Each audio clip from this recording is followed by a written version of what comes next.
Continuamos con Foro Médico, hoy en el especial de Noviembre Azul, el mes en que se habla muchísimo más del cáncer de próstata. Un mes para concienciar y para, bueno, instalar este tema que, como estaba conversando con el doctor, lamentablemente no es una enfermedad que presenta síntomas como para decir, ay, me siento realmente mal, estoy teniendo algo que me parece que está molestando, voy a acudir al urólogo. ¿No es así, doctor? No es tan así. Entonces, es por eso importante la prevención. Sí, básicamente, o sea, ¿qué es lo que se vio a través del tiempo? Y toda esta información viene de grandes estudios poblacionales, ¿ya? En los Estados Unidos, en el año 2012 culmina, simultáneamente en los Estados Unidos y en Europa culminan dos grandes estudios poblacionales, uno en los Estados Unidos centrado en el cáncer de colon, en el cáncer de ovario, en el cáncer de pulmón y en el cáncer de colon, de próstata, perdón, en donde se recopilaba toda la información de estos cánceres, las incidencias, las prevenciones, y simultáneamente en Europa un trial poblacional también que se hizo en múltiples países y que fue durante 10 años. En el año 2012 se recopila toda esta información y es desde ahí donde surgen las recomendaciones tan importantes que se resumen básicamente en que en aquel varón que tiene el antecedente familiar, un papá,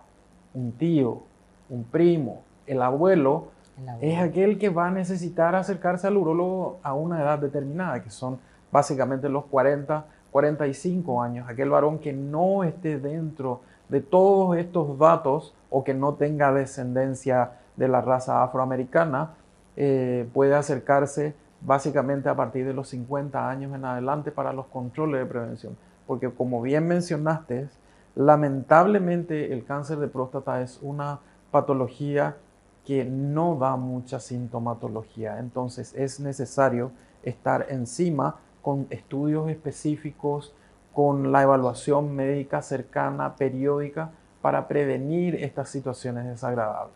En el caso de un varón que quiera hacerse una inspección, que tenga un antecedente, bueno, que abuelo ha tenido, que papá ha tenido, cumple los 40, 45, va a una inspección.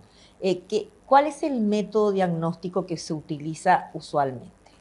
Básicamente lo primero o sea, toda la práctica médica debe sustentarse y llevarse a cabo con el interrogatorio. El interrogatorio es clave, indagar la patología cancerígena de la rama paterna, de la rama materna también, porque en la rama materna el cáncer de mama también tiene su rol e influencia posterior. Si se suman ambos cánceres en ambas líneas, va a tener su importancia. Que es como que hay un 50% y un 50%. Claro, o sea, ¿por qué? Porque hay genes que con el tiempo también se fueron viendo.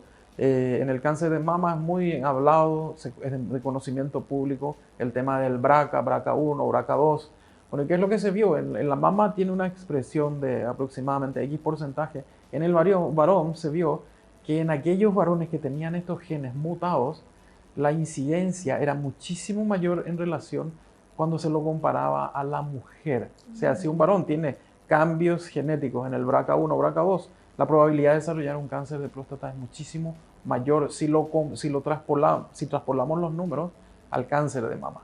Entonces está el interrogatorio, están los estudios específicos y ahí es donde vienen los análisis sanguíneos. Específicamente el PSA, que es un marcador en sangre que no mide el cáncer de próstata, nos habla de la salud prostática.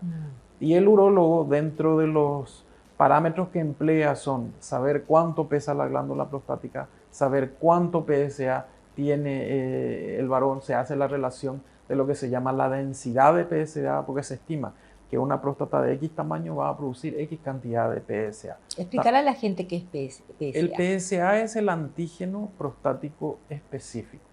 Es una proenzima que se produce una calicreína que se produce en la glándula prostática, que actúa sobre el semen, licuando el semen, y que una fracción de esto pasa a la sangre. Y es esa fracción en sangre la que nosotros usualmente medimos. Y acá una recomendación también sumamente importante para el varón que acude a hacerse su primer análisis de PSA es que evite tener relaciones sexuales por lo menos 4 o 5 días antes de la toma de la muestra del PSA. Segundo, si tiene actividad deportiva, especialmente el ciclismo, que evite el ciclismo porque se emplean asientos pequeños y la próstata está básicamente machucándose. Si el varón cursó con algún cuadro de una infección urinaria cercana en el lapso de los 1 mes, que pudo haber estado afectada la próstata, también abstenerse a chequearse un PSA. Por último, si el varón se sometió a algún tipo de procedimiento urológico en ese lapso de tiempo, también abstenerse a hacerse mediciones del PSA, porque los valores del PSA van a venir alterados. ¿Ya? Y lo que nosotros necesitamos es tener un valor numérico de punto de partida, porque es crucial, va a ser el número comparativo a través del tiempo. Ya. ¿Esos exámenes son totalmente laboratoriales? El PSA es totalmente laboratorial, es de sangre. Ya. ¿Ya? Y dentro de los controles que se hacen, ¿qué otra cosa, qué tipo de inspección se hace también? Cada vez, normalmente el varón tiene el tabú y asocia urólogo, el tacto rectal. Por eso le estoy consultando, justamente porque ir al urólogo implica, la mayoría de los que están del otro lado y quizás no han visitado todavía un urólogo, dirán, bueno, yo voy y lo primero que va a hacer es un tacto, ¿verdad? Entonces ahí empieza el hombre a querer retroceder, por eso es de propósito la pregunta. Primero, no necesariamente, o sea, no, en mi práctica privada al menos, o en lo que aprendí con los años es, si viene alguien a tu casa por primera vez, probablemente nunca lo sometas a un examen físico tan invasivo como eso. Vos necesitas primero ganar la confianza, y aparte, los datos laboratoriales del PSA tendrían que estar francamente muy por fuera de rango, con valores no esperados para la edad de ese varón, para que yo hiciese un tacto de buena a primera. Claro, o sea, la primera etapa sería laboratorial, y a partir de ahí, según los índices que arrojan esos estudios, entonces se va a la segunda etapa. Pero a esa segunda etapa ya se va si es que existe una sospecha solamente, doctor. Mira, buena pregunta también. Hoy por hoy existe una tendencia. Esto se debatió en el mes de mayo. Se llevó a cabo el Congreso Anual de la Sociedad Americana de Urología, en donde surgió como uno de los temas de debate, tacto sí, tacto no. ¿Cuál es el futuro de la práctica urológica?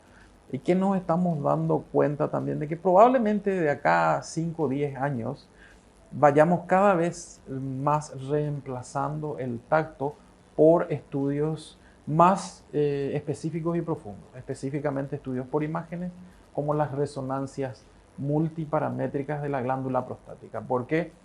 Porque ¿qué es lo que sucede? Viene un varón, yo le hago un tacto, el tacto se hace vía transrectal y nosotros estamos tocando solamente un segmento de la glándula prostática. Pero ¿qué es lo que sucede? También existe la incidencia y la probabilidad de que haya tumores alejados de la zona del tacto. O sea, yo tengo un valor numérico del PSA, le hago un tacto normal, pero eso no necesariamente me indica que él no tenga un cáncer adentro, ¿ya? Es por eso que debido a estas lesiones no accesibles al tacto, está cada vez más ganando lugar el uso de imágenes que nos dan primero el tamaño de la glándula, nos dan la forma de la glándula. Tercero, al emplear contrastes, nos dan la parte dinámica, cómo maneja la glándula los contrastes, y que esas variaciones del manejo del contraste son las que nos orientan a pensar, ¿estamos ante una glándula totalmente normal, benigna, o estamos en un escenario en donde podría estar metido un cáncer en esa glándula? Exactamente. Bueno, vamos a seguir hablando de este tema, vamos a hacer otro corte comercial, y justamente la pregunta que voy a dejar pendiente es ¿cuántos tipos de cáncer existen en la próstata? Porque sé que es más de uno. ¿Sí? Vamos a conversar de eso y vamos a seguir hablando también de los controles que son tan importantes en este mes de noviembre, en Noviembre Azul, y durante todo el año. También preguntarle al doctor, que ahora me está viniendo la preguntita a la cabeza, es cada cuánto tiempo una persona que tiene antecedentes tendría que hacerse los controles. Vamos al corte y volvemos enseguida.